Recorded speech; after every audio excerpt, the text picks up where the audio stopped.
गावाकडची टेस्ट या युट्यूब चॅनलवर आपलं सर्वांचं सहर्ष स्वागत। तर आज आपण बनवणार आहोत एक मस्त आहे ना नाश्त्याचे पदार्थ बनवणार आहोत। आपण रोज आहे ना शिरा उपीट वगैरे खाऊन कंटाळा आला असेल ना तर आपण थोडंसं वेगळ्या पद्धतीने नाश्ता बनवायचं म्हणजे सगळेजण आवडीने खातील। तर त्यासाठीच आज आपण आहे ना मस्त रव्यापासून एक मेंदू वडा बनवणार आहोत। तर आहे ना ते मेंदू वडा बरोबर खाण्यासाठी सुद्धा आपण चटणी सुद्धा बनवणार आहोत। तर आता मेंदू वडा बनवण्यासाठी आणि चटणी बनवण्यासाठी काय काय साहित्य लागतं ते आपण आता पाहूयात। तर इकडे बघू शकता एक वाटी आपण रवा घेतलेला आहे आणि इकडे कोथिंबीर बारीक चिरून घेतलेली आहे आणि हिरव्या मिरची सुद्धा बारीक चिरून घेतलेली आहे।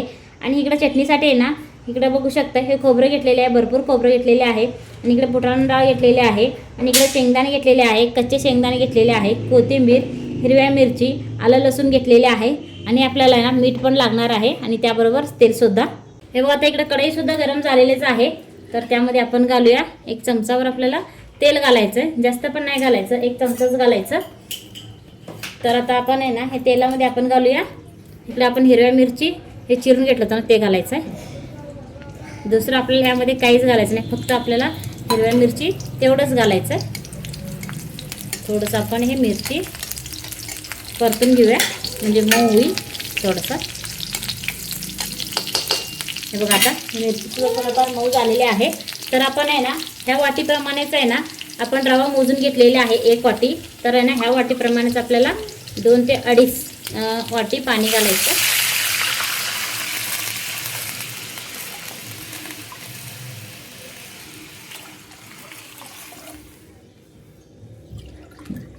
बघा आता आपण इकडे 2.5 वाटी पाणी वापरलेले आहे। तर ह्यामध्ये घालूया बारीक चिरलेला कोथिंबीर घालूया, आपल्याला चवीपुरतं मीठ घालूया। हे बघा आता मीठ घातलेले आहे। आता आपण हे थोडंसं आहे ना पाणी गरम करून घेऊया आणि गरम झाल्यावरच आपल्याला ह्यामध्ये रवा घालायचा आहे।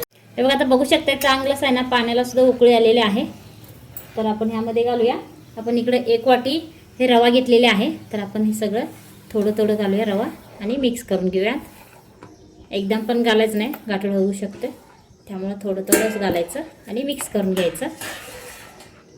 तर आपल्याला पाण्यामध्ये ना चांगलंच आहे ना रवा शिजवून घ्यायचा आहे, पूर्ण रवा मऊ व्हायला पाहिजे, मगच आपली वडी चांगली येते मेंदू वडी। आणि असं आपण वेगवेगळ्या पदार्थ केलं ना मुलंसुद्धा आवडीनं खातात। हे बघा लवकर असं घट्ट होते आणि पूर्ण आपल्याला हे मऊ शिजवून घ्यायचं आहे, पूर्ण मऊ व्हायला पाहिजे।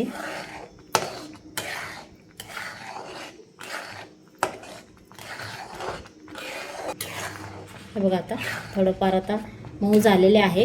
तर आता आपल्याला ना ह्याच्यावरती आपण झाकण लावून एक 2-3 मिनटं सोडूया म्हणजे रवा आहे ना पूर्ण मऊ होईल। 2-3 मिनटानंतर आपण बघूयात। हे बघा आता 2-3 मिनटं झालेली आहे। तर आता आपण झाकण काढूयात। तर आता बघू शकताय पूर्ण असं आहे ना आता रवा मऊ झालेले आहे। हे बघा असंच आपल्याला आहे ना हे तयार करून घ्यायचं होतं मिश्रण, पूर्ण मऊसूत झालेले आहे, जरासुद्धा गाठोळा झाला नाही, काय नाही, पूर्णपणे रवा आता शिजलेले आहे।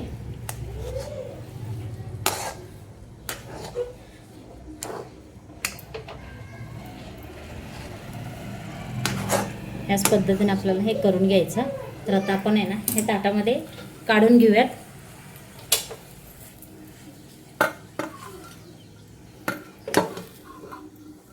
खालीच काढून घेते। मग आता आपण हे खाली काढून घेऊयात आणि इकडे आपण ताटामध्ये सगळं आपण हे काढून घेऊया आणि हे पूर्ण आपल्याला आहे ना गार करून घ्यायचं। गार झाल्यानंतर आपण हे बघूयात। हे बघा आता आपण आहे ना बाजूला ठेवूया गार होण्यासाठी आणि इकडे बघू शकताय। तर आता आपण इकडे चटणीसाठी नाही सगळं आपण साहित्य घेतलेले आहे आणि यामध्ये थोडंसं आपल्याला पाणी घालून पूर्ण आपल्याला हे बारीक करून घेऊयात। हे बघा आता इकडे बघू शकताय ह्या पद्धतीने आपण आहे ना पूर्ण असं बारीक करून घेतलेले आहे। तर ह्यामध्ये आहे ना आपण थोडंसं मीठ घालूया चवीपुरतं आणि सगळं आपल्याला परत हे मिक्स करून घेऊयात। आणि आता आपल्याला ह्याच्यावरती आहे ना तडका द्यायचा आहे, त्यासाठी आपण इकडे एक पातेलं ठेवलेले आहे।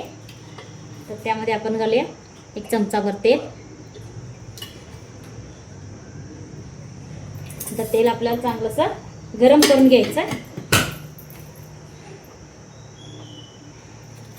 बघा आता आपण ह्यामध्ये घालूया जिरं मोहरी मिरची आणि कढीपत्ता मस्त आहे ना तडका बसलेला आहे.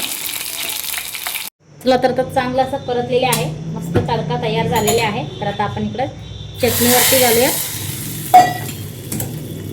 हे बघा आता मस्त तडका बसलेले आहे. तर आता आपण हे सगळं मिक्स करून घेऊया.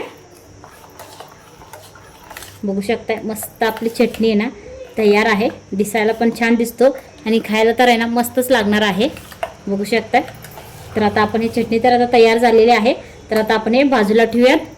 हे बघा आता इकडं कढई ठेवलेली आहे. आता कढई सुद्धा गरम झालेलीच आहे. तर आता आपण कढईत आहे ना तेल घालूया. तेल आपल्याला चांगलं असं आहे ना गरम करून घेऊया. चांगलं गरम व्हायला पाहिजे. आता तेल गरम होईपर्यंत आहे ना आपण इकडं सारण तयार करून घेत होतं ना ते आता पूर्ण आता गार झालेले आहे. थोडंसं तेल लावायचं हाताला आणि चांगलंच आपल्याला हे मळून घ्यायचं. तेल लावल्यामुळं ना हाताला चिटकत नाही काय नाही. त्यामुळे आपल्याला थोडंसं तेल लावून घ्यायचं आहे आणि चांगलंच आपल्याला हे मळून घ्यायचं.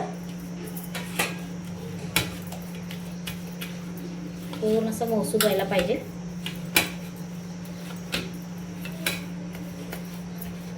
तर आता आपण ह्यातलं आहे ना गोळा घेऊया. असं आपल्याला असं गोलाकार करून घ्यायचं. पूर्ण असं मऊ व्हायला पाहिजे रवा.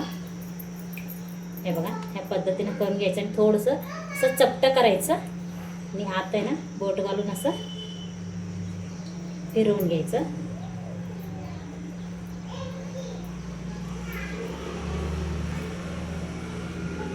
हे बघा मस्त आहे ना आपलं हे वडी तयार आहे. तर आता आपण इकडं ताटामध्ये ठेवूयात. तुम्हाला बारकं पाहिजे असेल तर बारकं पण करू शकताय आणि मोठं पाहिजे असेल तर तुम्ही मोठं पण करू शकताय. असं गोलाकार फिरवायचं म्हणजे गोल तयार होते. थोडंसं असं चपटं करून बोटाला हे करायचं आकार द्यायचं.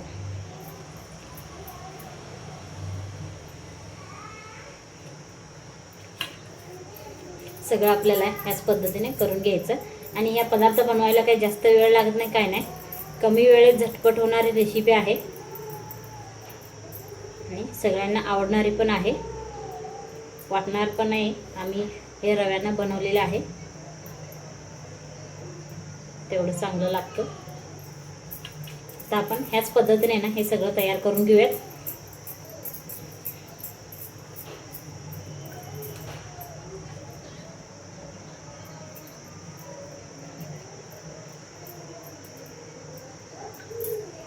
हे बघा आता आपण चांगलंच आहे ना सगळं आपण इकडं हे वडा तयार करून घेतलेले आहे. तर इकडं आपण आहे ना तेल सुद्धा गरम करायला ठेवलं होतं. आता तेल सुद्धा गरम झालेलेच आहे. तर आता आपण तेलामध्ये एक एक सोडूया. किती बसते तेवढं आपण हे तेलामध्ये सोडूया म्हणजे चांगलंच आहे ना तळला जाईल. बघा आता आपण एवढं सोडलेलं आहे. आता आपण एवढं तळून घेऊया चांगलंसं आणि राहिलेलं आपण नंतर तळून घेऊया. लगेच आपल्याला पलटी करायचं नाही. थोडंसं तळलं की मगच आपल्याला हे पलटी करायचं. तळल्यावर आहे ना मस्त कुरकुरीत होतं आणि खायला पण चांगलं लागतं.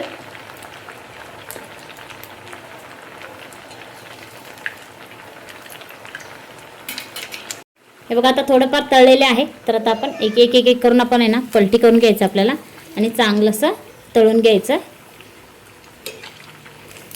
मस्त आहे ना आपल्याला कुरकुरीत होईपर्यंत हे तळून घ्यायचं. पूर्ण असं लालसर व्हायला पाहिजे थोडंसं म्हणजे आतपर्यंत पण चांगलंसं तळला जातो आणि वरती पण मस्त आहे ना कुरकुरीत होते. त्यामुळे आपण चांगलंसं आपल्याला पलटी करून हे तळून घ्यायचं. बघा आता आपण सगळे पलटी करून घेतलेले आहे. आता हे चांगलंसं आपण हे तळून घेऊया. बघा हे बघू शकताय चांगलंच आहे ना तळलेले आहे आणि मस्त आहे ना कुरकुरीत पण झालेले आहे. या पद्धतीने आपण इकडे तळून घेतलेले आहे. हे बघा मस्त कुरकुरीत आवाज पण येतोय. असंच आपल्याला चांगलंसं तळून घ्यायचं. दिसायला पण छान दिसतो आणि खायला तर मस्तच लागणार आहे. आणि जरासुद्धा तेलकट राहिलं नाही काय नाही. मस्त आहे ना चांगलं झालेले आहे. खाताना सुद्धा तेलकट लागणार नाही. बघा आपण इकडं ताटामध्ये काढून घेतलेले आहे. तर आपण राहिलेले सुद्धा आहे ना परत आपण तेलामध्ये सोडूयात एक करून. आता हे सगळं आता मी तेलामध्ये सोडणार आहे.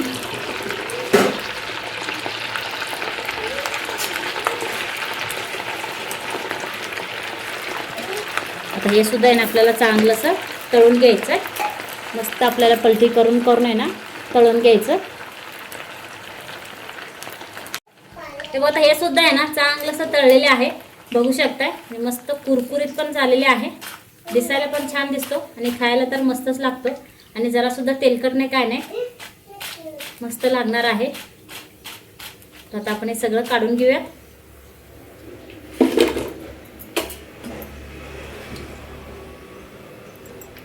हे बघा आता मस्त आहे ना आपली मेंदू वडा तयार झालेले आहे.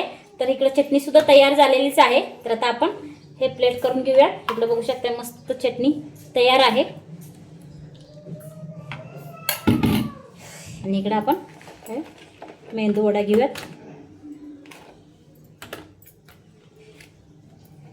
दिसायलाच एवढं छान दिसतं. आज आहे ना मस्त सगळेजण आवडीनं खाणार आहेत. हे बघा मस्त दिसते. तर तुम्ही पण आहे ना ह्या पद्धतीने एकदा करून बघा, तुम्हाला पण नक्कीच आवडेल. हे बघू शकताय मस्त आहे ना आता मेंदू वडा आणि इकडे चटणी तयार झालेली आहे.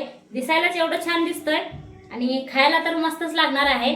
आता सगळ्यांना आपण खायला तर देणारच आहे. तर त्या अगोदर तुम्हाला कसं वाटला आजचा रेसिपी तर कमेंटमध्ये सांगा. व्हिडिओला लाईक करा, शेअर करा. अजूनही आमच्या चॅनलला सबस्क्राईब केलं असेल तर सबस्क्राईब करा आणि बेल आयकॉन प्रेस करा. धन्यवाद.